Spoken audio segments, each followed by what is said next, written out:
Jess. Come on, sleepyhead, open your eyes. It's time for your bedtime story. Mom's telling me about the time she watched a shooting star fall beneath the space station. I love her bedtime stories because she doesn't tell me fairy tales. She tells me about Earth and what she's seen from space. I'm fighting to stay awake, but I feel myself sinking back into the sound of her voice.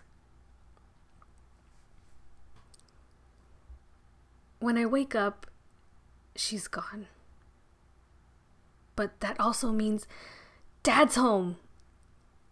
I run down the hallway and find him standing by a stack of fresh pancakes. Hey, kiddo. Hey, Dad. Where'd she go this time? Your mom's on her way to Florida to train at the Aquarius. She'll be home in a few weeks. And what about you, Dad? Is a mission already waiting for you when she gets back? I see the guilt flash through his eyes, but he gathers me into his arms and says, "Why don't we start with art today?" Last night, I dreamt of a planet made entirely of water. It was so clear that I could see the stars on the other side of the planet shining through. Shadows of alien creatures danced beneath the surface, and every once in a while, spheres of water would separate from the planet and float away. Each one held a single alien creature. Liquid spaceships. I finish painting and tell Dad about my dream. This is beautiful, Jess. I hope you get the chance to find it one day. The closest I felt to being on a different planet was the time we visited the redwoods.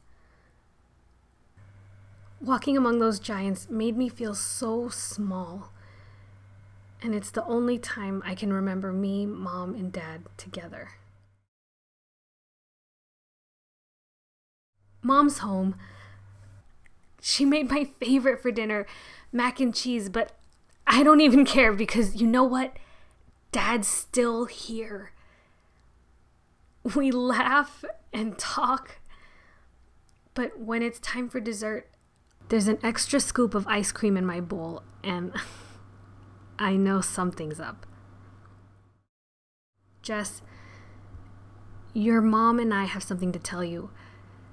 We've decided to retire from NASA. We know you understand why being astronauts has been so important for us, but we also know that you need us here, both of us. So we're coming home. Before I can get excited, Mom interjects, but we have to complete one last mission. We're going to Mars. For a year. But you can come with us, Jess. NASA's agreed to let you go as long as you can complete astronaut training. We'll be helping study how a family can adapt to life in space, and with space travel becoming more and more of a reality, they need to know if kids like you have what it takes. This is an amazing opportunity for us. What do you say? Of course I said yes. What kid says no to space?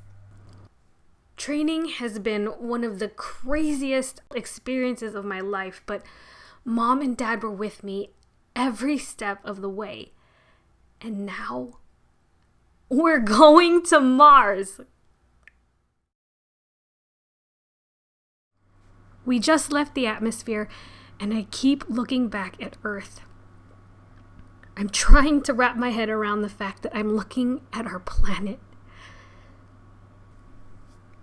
Even the redwoods feel small now. As we prepare to land, I can't help thinking that there's something familiar about Mars. Maybe it's the mountain ranges, but I just can't wait to go outside and touch it. I take one last look out the window and I see a dark shadow move over us. And before I can even blink, the window is covered in dust. I feel us touch the ground.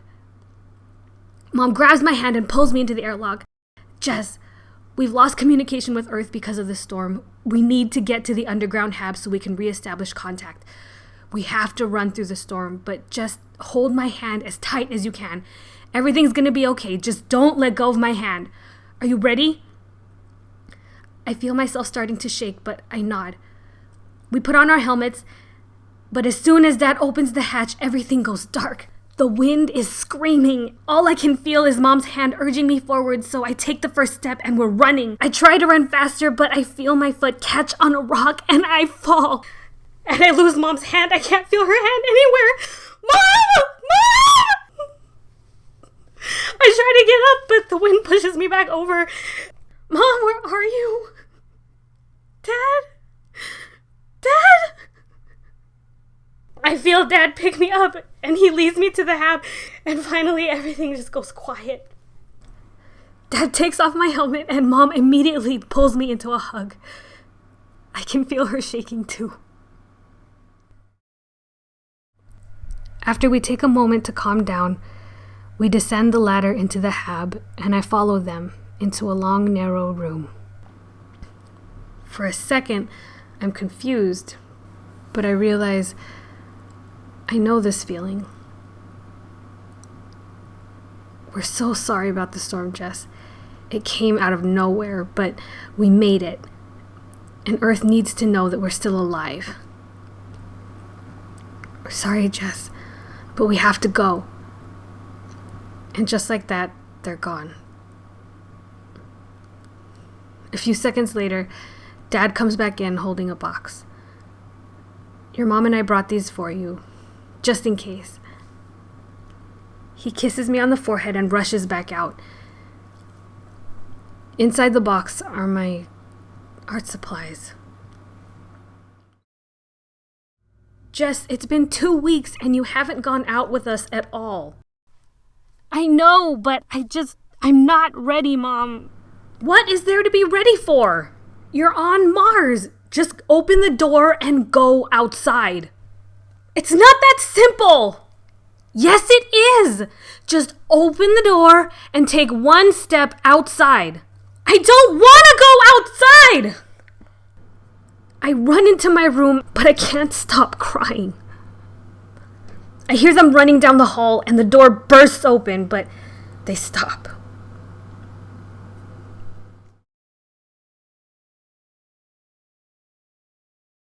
I didn't want them to see how much I miss home, but my paintings had taken over everything. Everything. I hear the shuffle of papers as they cross the room, and in the next moment, Mom and Dad are hugging me so tightly that I can't breathe. I thought Mars would be different. I thought we would be together. And I thought Mars would be more than dirt and storms and emptiness. I miss Earth. I miss home. And I miss my parents. Oh, Jess, we're so sorry. We wanted you to love Mars so badly. But when we lost you in the storm, we didn't know if we'd ever get you back.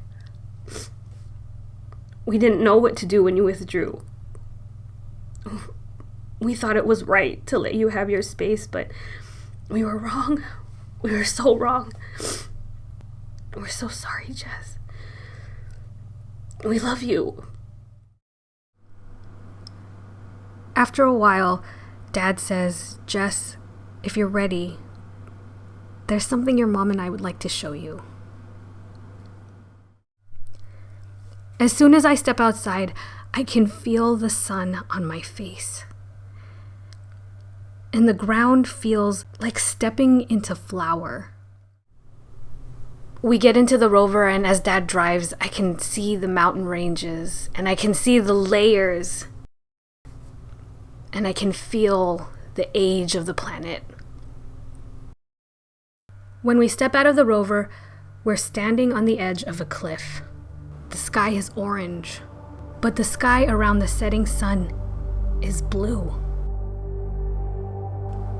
I feel Dad's hand on my shoulder. Jess, do you know where we are? We're standing on the edge of Gale Crater. The Curiosity rover landed here 20 years ago, searching for evidence that Mars could sustain life. And now, here we are. Do you remember that time we went to Sequoia and saw the redwoods? That night, we looked up at the sky and we saw so many stars. Mars was one of those stars. And all those things I've told you about space, all of those exoplanets NASA has discovered, all of those worlds that you've imagined and dreamt of, they're up there too, waiting to be explored. But here on Mars, we see Earth and the moon. And they're not just more lights in the sky. That's our home.